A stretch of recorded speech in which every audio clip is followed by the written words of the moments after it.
आपटे यांना 2 दिवसामध्ये ते सरेंडर होतील आणि ताबडतोब त्यांच्या जामिनाची व्यवस्था करा, अशा प्रकारची सूत्र जी ठाण्यातून हलत आहेत. त्या संदर्भात कायदेशीर जी मदत लागते ती सुद्धा ठाण्यातून मिळते.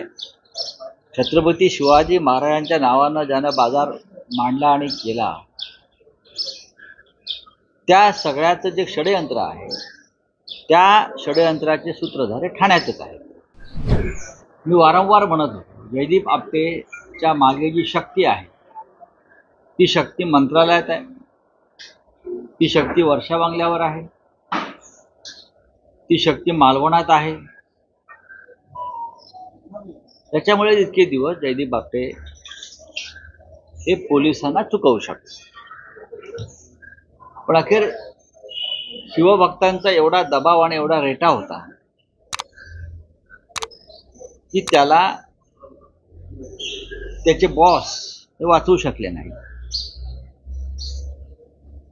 छत्रपती शिवाजी महाराजांच्या संदर्भात या राज्यात जे घडलं हे यापूर्वी कधीच घडलं नव्हतं. जयदीप आपटे यांच्यापेक्षा ज्यांनी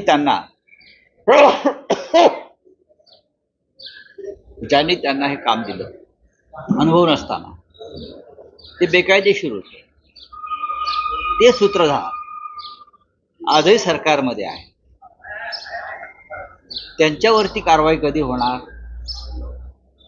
आणि जयदीप आपटे यांना अटक होण्याआधी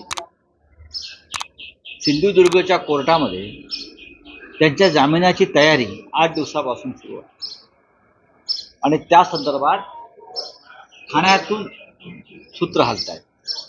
मी वारंवार ठाण्याचा उल्लेख करतो की जयदीप आपटे यांना 2 दिवसामध्ये ते सरेंडर होतील आणि ताबडतोब त्यांच्या जामिनाची व्यवस्था करा, अशा प्रकारची सूत्र जी ठाण्यातून हलत आहेत. त्या संदर्भात कायदेशीर जी मदत लागते ती सुद्धा ठाण्यातून मिळते.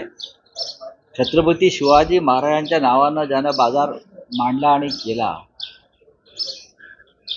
त्या सगळ्याचं जे षडयंत्र आहे त्या षडयंत्राचे सूत्रधार ठाण्यातच आहे.